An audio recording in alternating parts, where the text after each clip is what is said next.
All right, so first off, who was my observer? Okay, so at the risk of offending anybody in the room, because you know how it is these days, this is a true story, my observer was, and still is, that guy up there. That's who it is for me, right? That guy, God. And though I imagine there's been equally important evaluations for me in my life, in lots of different areas, this one started way back in college, when I was still deciding what career to pursue. And as all formal evals begin, the question posed by my observer was, what's your objective? Well, that was easy. The student will find a career that suits her and that will provide long-lasting personal, professional, and spiritual satisfaction. But after that, I was stumped. No clue where to go with that lesson. But then I did what every teacher does before executing an effective lesson. Activate prior knowledge. I thought about advice I'd been given by a really close friend at that time. Some of you have heard me talk about him. A few friends and I took part in the Catholic community on campus at New Paltz, and we were regulars hanging out in the Student Union building with our campus pastor. He was amazing, incredible guy, and an amazing mentor. And I once said to him, well, what do you do when you don't have the answers? What do you do when you're not sure of yourself? And he said, you look to the people you love, the people you admire, the ones who really know you, and the ones who love you, and you trust that what they say is so. And a year earlier, I'd spent a year in France as a nanny. And one day I was talking to Mom, I was nanny, with kids, right? And she said, you absolutely must make a career working with children. You're so good at it. I wasn't so sold on this idea. But I trusted it. I already worked a ton with kids, camps, clinics, softball, basketball, sports. So I decided I'd go back. I majored in education, got a minor in French, and with my objective set, my lesson plan was learning was starting to take shape. And that brings us to the anticipatory set. The hook of the lesson. That got underway when I graduated, interviewed, and accepted my first position in the district I'd recently graduated from, which was Mount Pleasant. It was familiar enough within my zone of proximal development, but it was new enough and exciting. I taught Latin for word power, and fun fact, recently found out only last week, I taught Stephanie Pavord Latin in the library at Columbus Elementary School. So, enough? Yeah, so, okay, don't age me here. I also coached there, and it was an amazing position. I did run into somebody from there like many years ago who wound up, I don't know, she was somewhere in Bedford with me. She was like, she said to me, oh my gosh, Latin, Pleasant. She said, you're the reason that I majored in Italian. Aww. Those are the reasons you stay doing what you're doing. So it didn't take too long though, 3 years to be exact, to decide that my lesson wasn't going exactly as planned. So I did here again what all good teachers do, and I made some modifications. Things were going well, but I didn't see this path to meeting my objective. And I was thinking, maybe I could just find a job where I could sit around and teach, just speak French all day. So that's kind of like, that's what I was like really looking for. And that's the part of the lesson where the student shouts out like, I'm done! I'm done before the teacher is even done giving the directions. Anyway, I left this position in pursuit of something different, and I landed a job as an office manager in Greenwich, Connecticut. Not speaking French, but doing a lot of menial tasks. It was very good. I did well there. They loved me. Used to say they loved me. I was good. But this was not the stuff that a 30-year career was made out of either. That's for sure. So I said, okay, traditional Irish, Italian, Catholic girl. And I secretly wanted to scrap this whole lesson anyway and just wait for my Prince Charming to ride up on a white horse.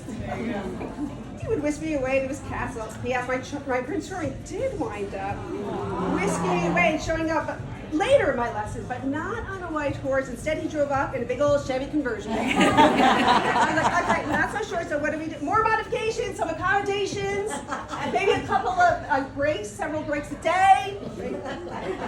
And it didn't take long for me to realize that this genre of lesson was not exactly fairy tale. So I decided to go back to school and get my master's in education.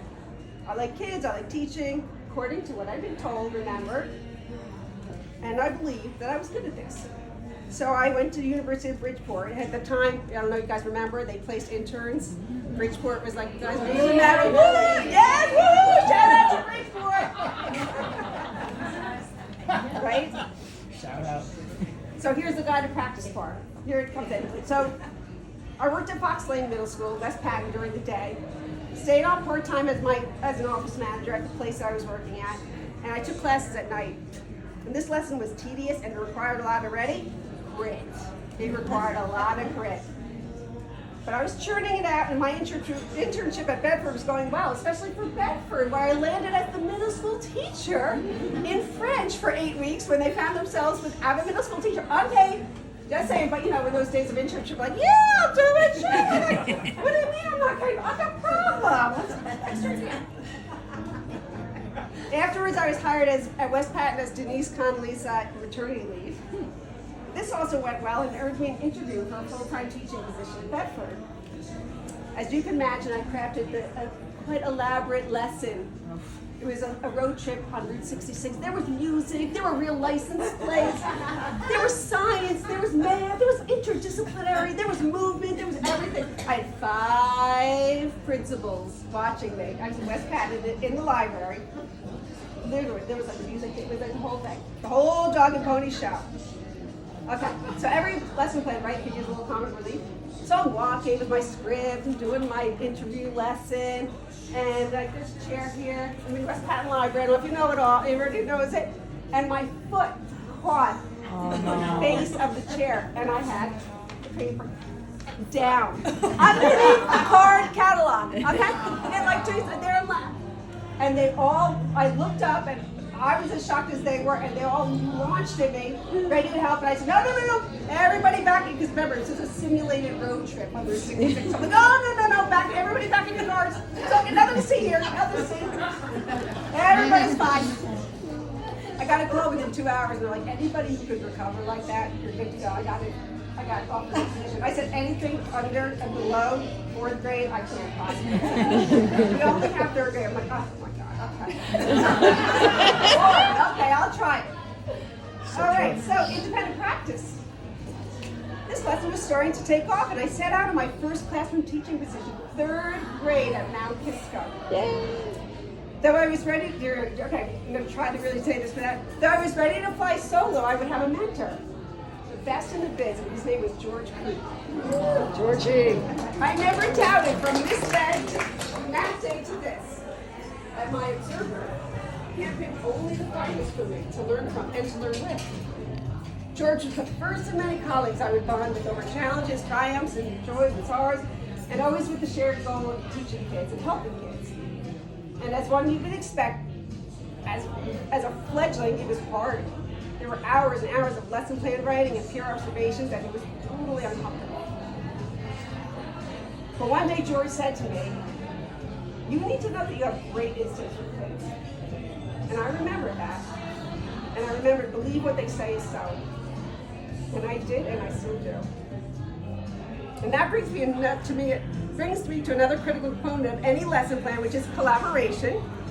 And in the great lesson plan that was my career, it meant collaboration with a ton of colleagues. Shortly after George took me under his wing came Katie and Kerry. And there we were, George's angels. The 3rd grade dream team.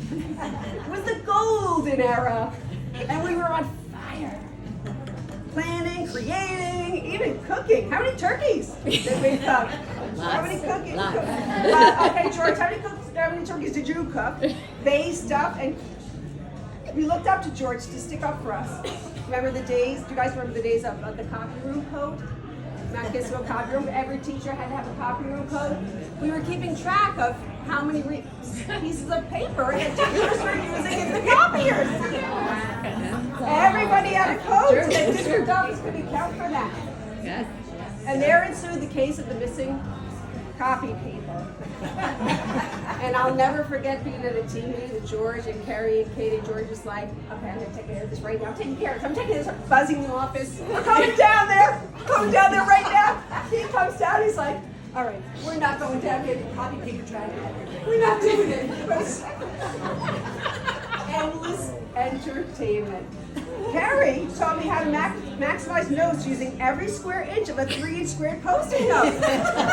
Which I promptly lost in 2 seconds. Oh, notes? Okay. Take a note, Post-it. Okay. I'll do it. Where'd it go? Where's the Post-it note? And Katie taught me just how laser focused, no nonsense, and downright scary Scorpio can be. Little did I know how important that lesson would become one day. Delaney, give a big wave. My girl, Scorpio. Delaney, my favorite Scorpio.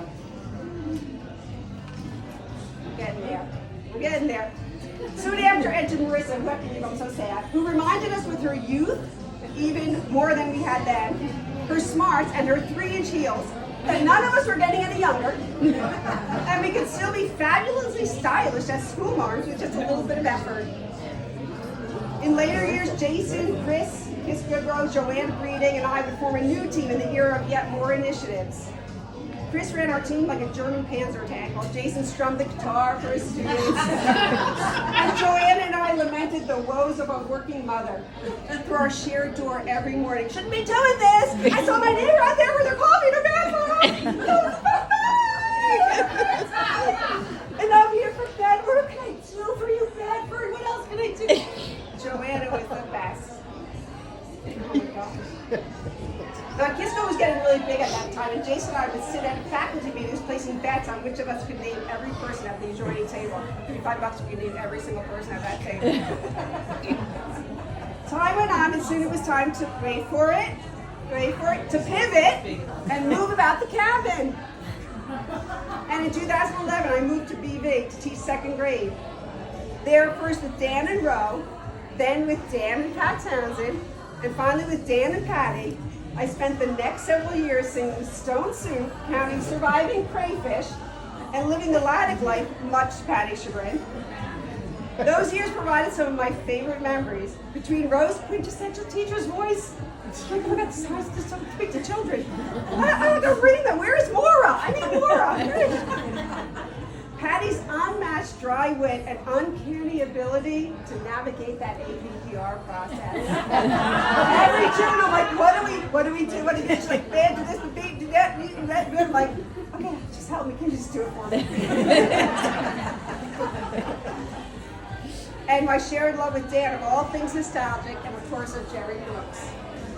We were never at a loss for a good laugh. One of my favorite vivid memories was when we were each given, remember this? When we were each given a small air horn. For our closet! In case of emergencies! We got an air horn! I knew that was it! Crowd pleaser! I knew that was it! And one anonymous person on each team was appointed the job of sounding it first. And why are they picking me? Why would they think that I'm the person who should start this? It was the best. Last night, I was cracking up right in this.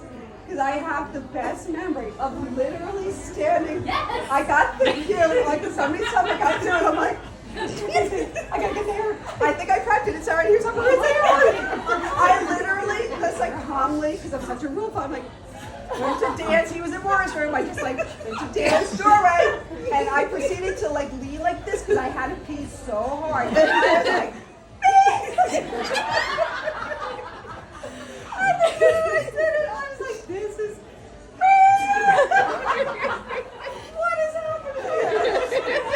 I could not stop laughing. It's because I was literally in his door jam, peeing in my pants. What is going on? Oh, and then there are the kids. They were here too. Those 20 years, 20, 30 years. During my 20 years as a classroom teacher, collaboration with scores of students entertained me, challenged me, exhausted me, and always taught me something. My best moments with students were spent bonding over a class joke or a song or an adopted motto. And it seems by the end of every year I spent trying to create a classroom community, there were some characteristics that wound up setting us apart from the class that came before. It was a song, it was a motto, it was a joke, and I loved that. I loved that. It was like that was who we were. And then there were the countless rapports formed with individual students. I can't tell you how many plays, Little League games, even motocross events, in the early days, just like in the early days, right, that I went to. I even spent a couple of long weekends at the vacation home of a former student, something we could never conceive of today. The days when teachable moments were still valued and time ebbed and flowed at the teacher's discretion. It was a time when there was more room for creativity, for give and take. Time to meet a student when they're where they're at and come to the end. At their pace, not the curriculums. And there were the extra special bonds formed with students too.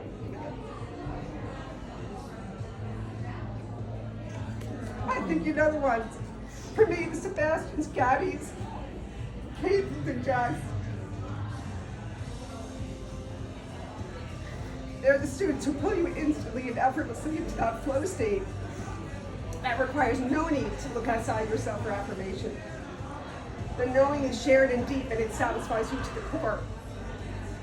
And finally, I've been so lucky to have collaborated with some incredible administrators along the way, starting with Judy Schuldenfrei, consummate professional and exquisite person, and ending with Gina, who has supported me to the very last.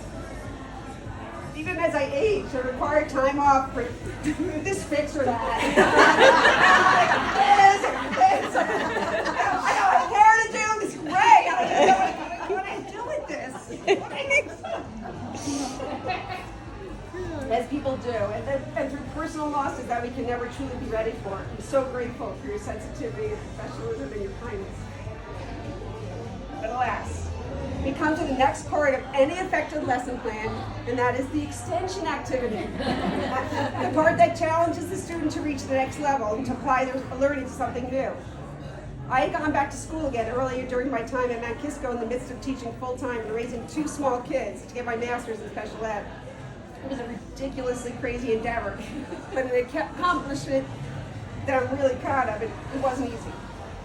So for the last chapter of my career, I wanted to put to use some of the knowledge I gained through that experience, and in 2018, I teamed up with Danielle in student support. I was really ready to hone my intervention skills to make a more direct and targeted impact. And it was during this time in this position that my lesson objective was really and truly realized. Where in the classroom I felt I'd made a difference and a definite and important impact on students' character. I provided fun and nurturing and a safe place to learn, and I definitely taught them some good things along the way. But something was lacking for me, and it was the need more directly to see the fruits of my labor. I wanted to work more closely with kids in the nitty-gritty and especially the reading. I returned to my passion for language acquisition, especially foundations.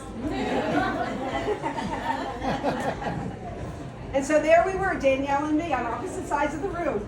With a divider, of course, because by now, of course, it was abundantly clear that I required some ADD accommodation. She's like, why the divide? I'm like, no, I must have the dot. But we could, no, I must have the dot. I can't see you, I can't hear you, I can't.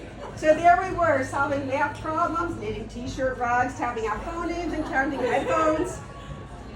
And if my observer had picked the perfect mentor to help kick off my career all those years ago, his discernment in selecting the perfect partner to walk me to the finish line of my career was flawless. And not only did I hit the jackpot with Danielle, but she came with Christina and Terry, and a whole team of amazing RTI colleagues. I asked you, could there be any more nurturing individuals on this planet? Talk about a safe place to land.